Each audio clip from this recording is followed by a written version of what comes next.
Structure and function of the digestive system. The gastrointestinal tract includes the mouth, esophagus, stomach, small intestine, large intestine, rectum, and anus.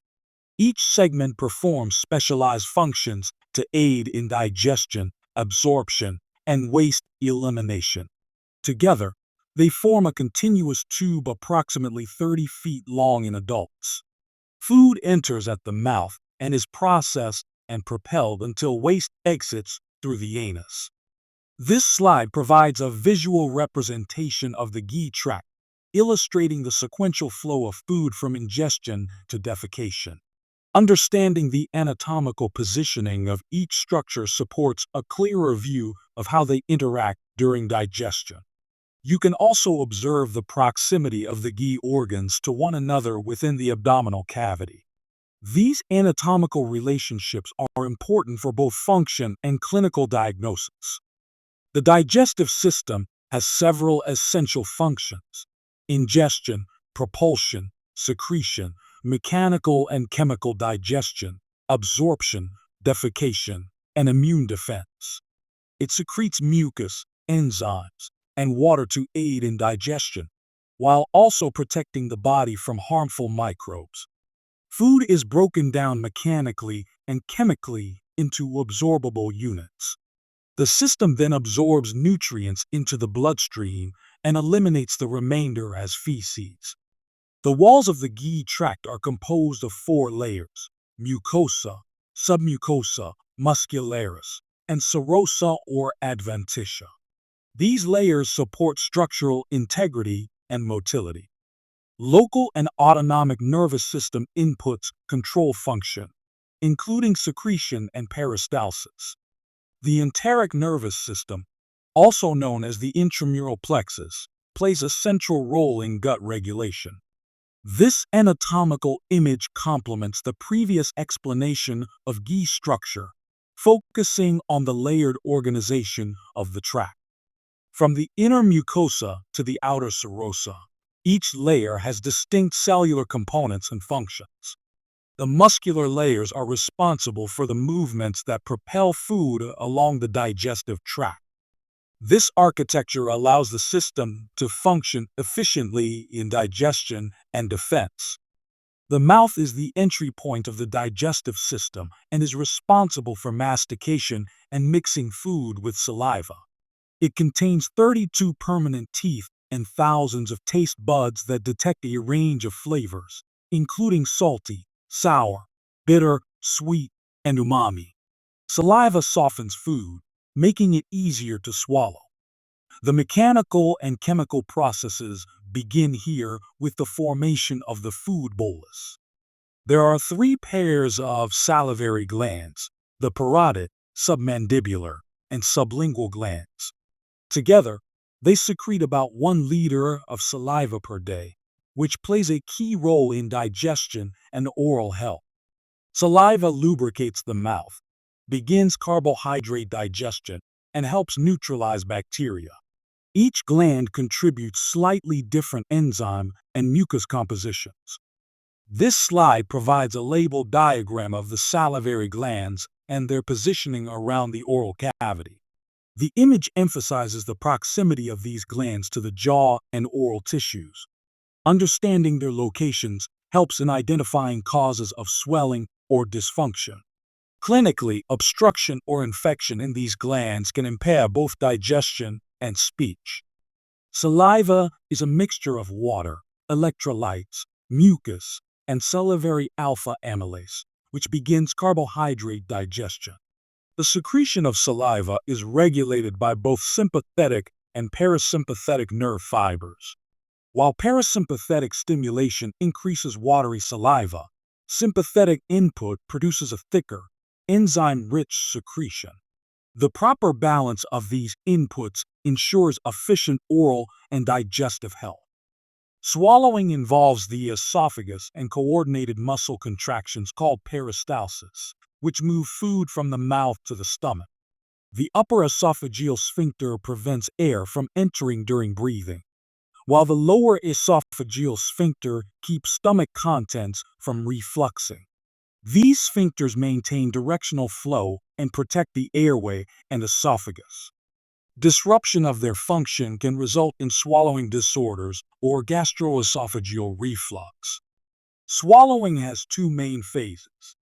The oropharyngeal phase is voluntary and begins when the tongue pushes the bolus toward the pharynx, triggering swallowing and temporarily halting breathing. The esophageal phase is involuntary and moves the bolus down the esophagus through peristalsis. Once the bolus reaches the lower esophageal sphincter, it enters the stomach for further digestion.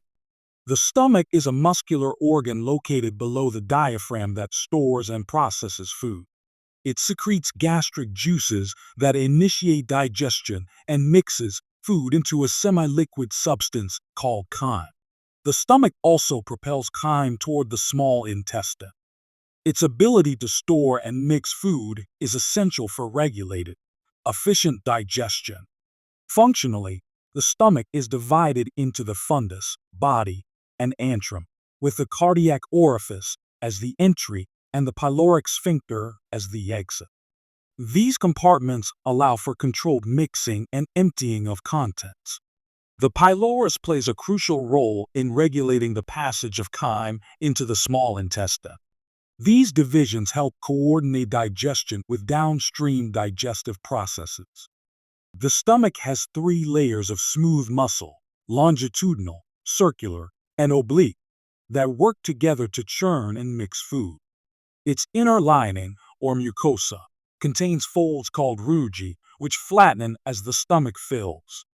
This specialized architecture allows the stomach to expand and maintain its churning motion. Blood is supplied primarily through the celiac artery, ensuring a rich supply for metabolic activity. This illustration emphasizes the anatomy and muscular layering of the stomach. It shows how the stomach structure supports its dynamic function. The image reinforces the functional zones and entry and exit points. Understanding this layout helps in recognizing clinical issues like ulcers or gastric outlet obstruction. Stomach motility begins with receptive relaxation, triggered by swallowing. Gastrin, cholecystokinin, and motilin enhance motility, while secretin slows it down. Gastric emptying depends on the volume, chemical makeup, and pressure of the contents. The stomach also uses repulsion to mix food and control emptying into the duodenum. Gastric secretion is stimulated by eating, as well as by hormones like gastrin and acetylcholine. Other chemical triggers include protein, caffeine, and ethanol. These stimulate gastric glands to produce a mixture of enzymes, acid, and mucus. The balance of stimulation ensures proper digestion without harming the stomach lining. There are three phases of gastric secretion. The cephalic phase is activated by the thought, smell, or taste of food. The gastric phase begins when food enters the stomach and causes distension. The intestinal phase is triggered by food entering the intestine and involves histamine and digested proteins stimulating continued secretions. This diagram illustrates the phases and pathways of gastric secretion. It highlights the involvement of neural and hormonal signals in regulating secretion. These phases ensure that gastric juices are produced at the appropriate times. Efficient regulation prevents acid overproduction and optimizes digestion. The stomach produces a variety of gastric juices, including acid, pepsinogen, mucus, enzymes, hormones, intrinsic factor, and gastropherin. Each component plays a unique role in digestion and nutrient absorption. Intrinsic factor is critical for vitamin B12 absorption, while gastropherin aids iron uptake. Together, these secretions support effective chemical breakdown of food. Pepsin is secreted by chief cells and plays a major role in protein digestion. It breaks proteins into smaller polypeptides in the acidic environment of the stomach. Hydrochloric acid, produced by parietal cells, not only converts pepsinogen to pepsin, but also kills pathogens and dissolves food fibers. These components are tightly regulated to protect the stomach lining. Mucus protects the stomach from self-digestion and is stimulated by prostaglandins. It forms part of the mucosal barrier, which includes surface cells and bicarbonate secretion. Adequate gastric mucosal blood flow also helps maintain this barrier. Disruption of any of these defenses can lead to ulcers or gastritis. This diagram illustrates the cephalic, gastric, and intestinal phases of gastric secretion and how each phase stimulates the parietal cells of the stomach. In the cephalic phase, chewing, swallowing, smelling, and tasting food stimulate the vagus nerve, which then activates gastrin-releasing peptide and acetylcholine to trigger gastrin-producing cells, leading to acid secretion. The gastric phase is initiated by distension of the stomach, activating local neural reflexes that increase acetylcholine release and stimulate further gastrin production. During the intestinal phase, digested proteins and amino acids stimulate both intestinal gastrin-producing cells and enterochromaffin-like cells, which release histamine, intensifying the stimulation of parietal cells to secrete hydrochloric acid. The small intestine is approximately 5 to 6 meters long and consists of the duodenum, jejunum, and ileum. The ileocecal valve separates it from the large intestine. It is the primary site of nutrient absorption. The length and surface area make it highly efficient at digesting and absorbing macronutrients. The peritoneum is a membrane that supports and protects the abdominal organs. It consists of a visceral and parietal layer, with the peritoneal cavity in between. The mesentery suspends the small intestine and contains blood vessels, lymphatics, and nerves. This structure enables intestinal movement while maintaining vascular support. The duodenum receives blood from the gastroduodenal artery, while the jejunum and ileum are supplied by the superior mesenteric artery. These vessels ensure a rich blood supply for nutrient transport and cellular metabolism. Proper perfusion is critical for maintaining intestinal function and healing. Ischemia can lead to mucosal damage and malabsorption. The small intestine is innervated by the enteric nervous system, which includes the myenteric or Auerbach and submucosal or Meissner plexuses. These nerve networks regulate motility and secretion. The muscular wall includes longitudinal and circular smooth muscle layers. Coordinated contractions of these layers move and mix intestinal contents. Absorption occurs across villi, finger-like projections lined with enterocytes and microvilli, forming the brush border. Beneath the villi is the lamina propria, which contains a lacteal or fat absorption.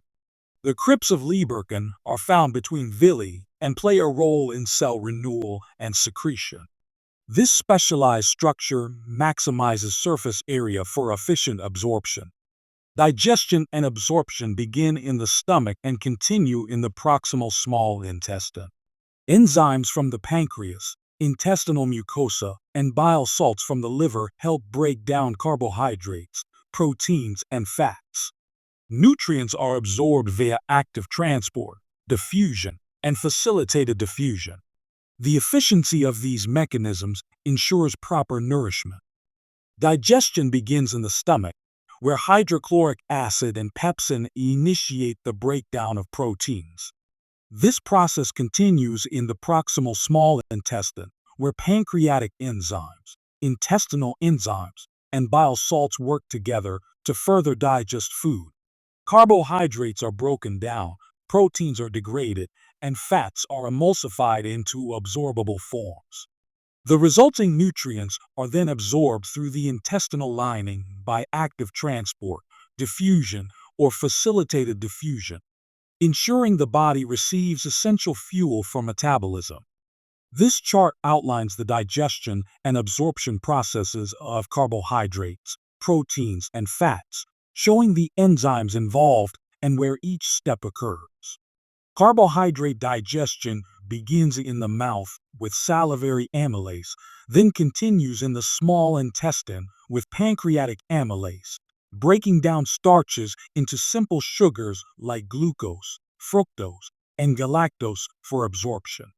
Protein digestion begins in the stomach with pepsin and continues in the small intestine with enzymes from the pancreas and intestinal lining, breaking proteins into amino acids for absorption into capillaries.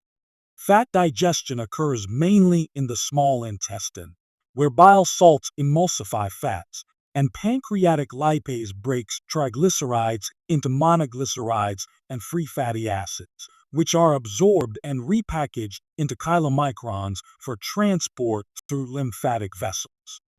This diagram illustrates where different nutrients and substances are absorbed throughout the gastrointestinal tract. In the stomach, about 20% of ingested alcohol is absorbed. The duodenum, the first segment of the small intestine, absorbs calcium, magnesium, iron, water-soluble vitamins, and carbohydrates.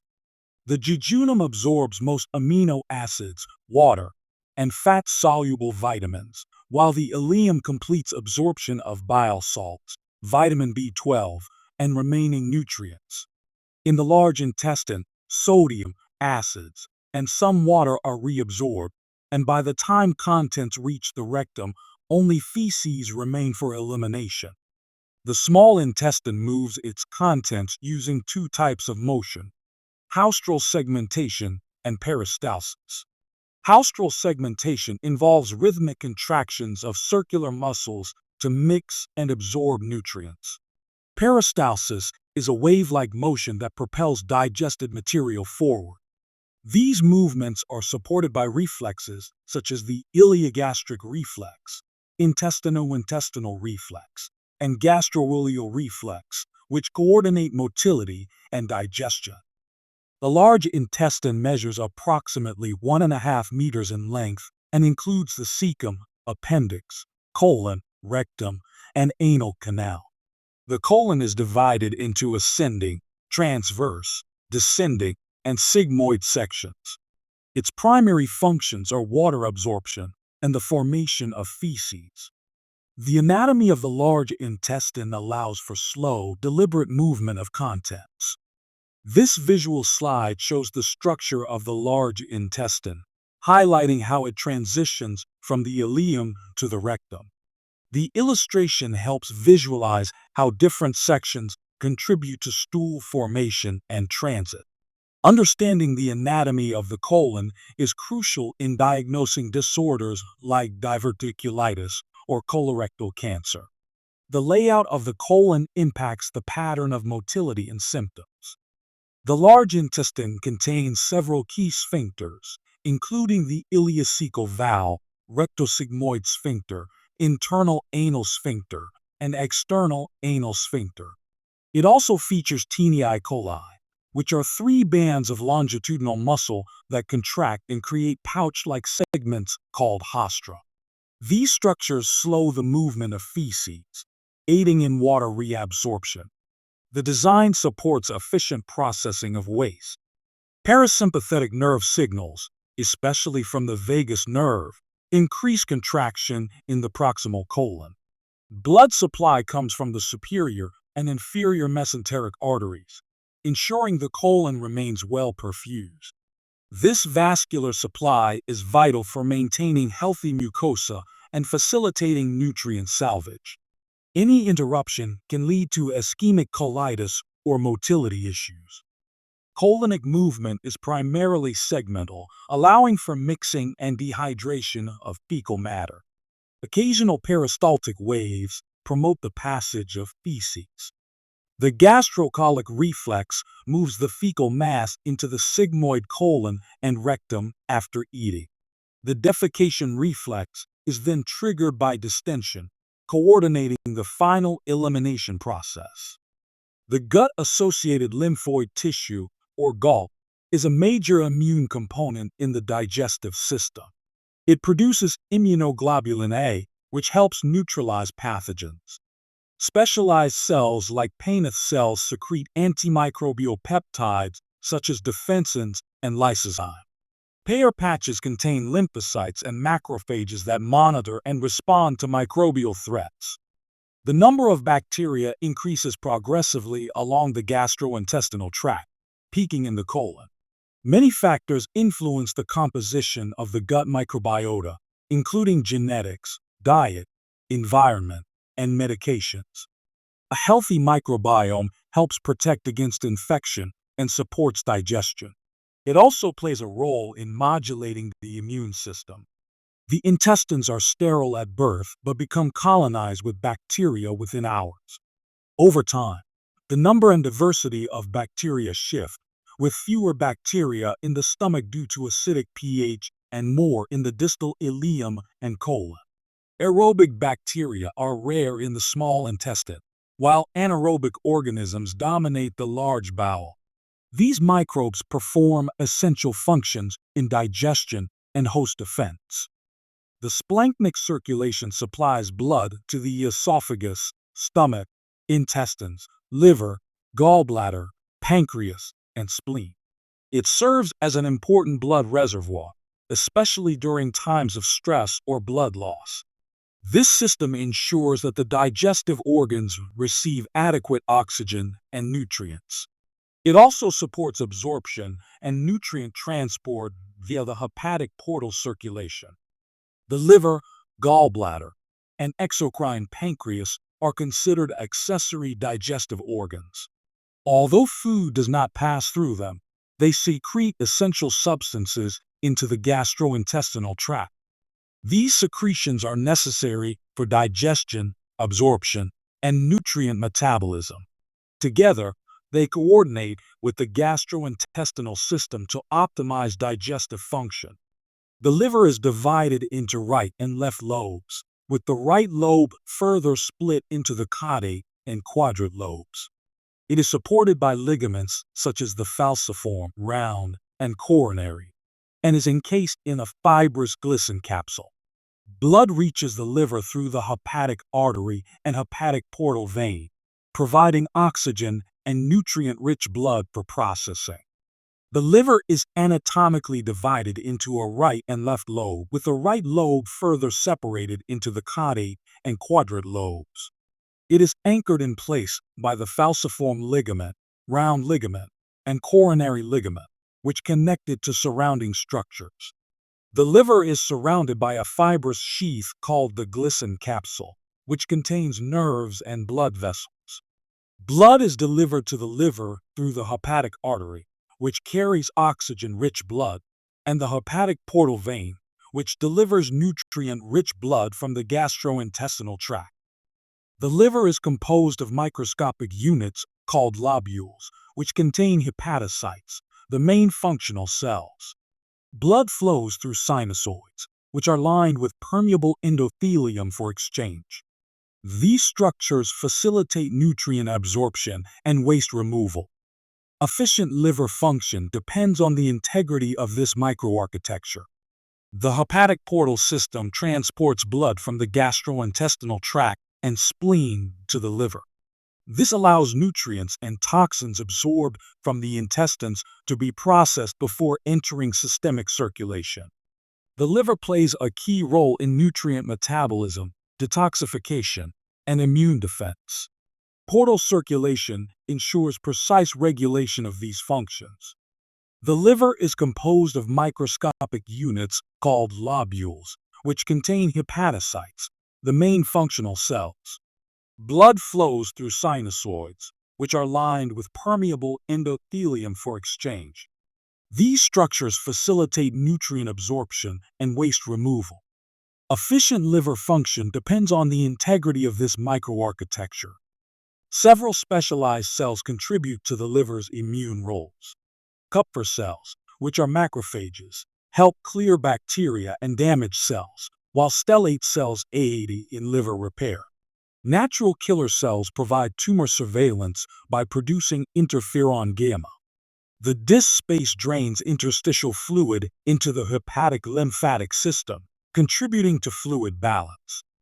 The liver produces bile, a yellowish-green alkaline fluid composed of bile salts, cholesterol, bilirubin, water, and electrolytes. Bile is secreted by hepatocytes into small channels and then into bile ducts. The average daily bile production is between 700 and 1,200 milliliters. Bile is recycled through the enterohepatic circulation to conserve bile salts. This diagram explains the enterohepatic circulation, a recycling system for bile salts that enhances fat digestion and conserves resources. It begins in the liver, where hepatocytes synthesize bile acids from cholesterol. These acids are conjugated with amino acids such as glycine or taurine and stored in the gallbladder. During digestion, bile is released into the duodenum and jejunum, where it emulsifies fats and helps form micelles for absorption. As digestion continues, some bile salts are absorbed in the ileum and colon, either by active transport or passive diffusion. The absorbed bile salts travel through the hepatic portal vein back to the liver for reuse. Approximately 65 to 85% of bile salts are recycled this way, while the remaining 15 to 35% are excreted in the feces. This system minimizes waste and maintains the effectiveness of fat digestion. Bile consists of two fractional components, one that is acid-dependent and another that is acid-independent. These components work together to support digestion and nutrient absorption, particularly of fats. The bile acid pool includes both primary bile acids, which are synthesized in the liver, and secondary bile acids, which are modified by intestinal bacteria. The primary bile acids include cholic acid and chenodeoxycholic acid, while the secondary bile acids include deoxycholic acid and lithocholic acid. Bilirubin is produced from the breakdown of old red blood cells and gives bile its dark green color. Unconjugated bilirubin is fat-soluble and must be converted to conjugated bilirubin in the liver to be excreted. This conversion allows bilirubin to enter bile and be eliminated in feces. A buildup of bilirubin in the blood can lead to jaundice. In the intestine, bilirubin is converted to urobilinogen by bacteria. Some urobilinogen is reabsorbed and excreted by the kidneys, while the rest gives feces its brown color. Liver damage or biliary obstruction can impair this cycle. Monitoring bilirubin levels helps assess liver function. The liver plays an important role in the vascular and hematologic systems. It stores blood and contributes to hemostasis by synthesizing clotting factors. These clotting factors depend on the absorption of vitamin K, which itself requires bile salts for proper digestion. Therefore, adequate bile production in the liver is essential for maintaining the body's ability to form blood clots and prevent excessive bleeding. The liver is a vital organ responsible for several metabolic processes. It metabolizes carbohydrates, proteins, and fats, converting them into energy or storage molecules as needed by the body. The liver also performs metabolic detoxification, neutralizing drugs, alcohol, and other harmful substances. Additionally, it stores essential minerals and fat-soluble vitamins, including iron, copper, and vitamins A, D, E, and K. The gallbladder is a small, sac-like organ located beneath the liver. Its primary function is to store and concentrate bile between meals. It holds approximately 90 milliliters of bile and contracts to release this bile into the small intestine about 30 minutes after eating, under the influence of the vagus nerve and the hormone cholecystokinin. This bile helps emulsify fats, making them easier to digest and absorb. The exocrine pancreas is composed of acinar cells, which produce digestive enzymes, and a network of ducts that secrete alkaline fluids. These secretions assist in digestion by neutralizing stomach acid and breaking down food molecules.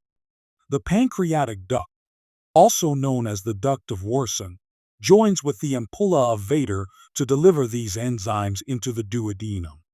The pancreas receives blood from the celiac artery and superior mesenteric artery and drains into the portal vein. Pancreatic secretions are isotonic and include electrolytes such as potassium, sodium, bicarbonate, and chloride.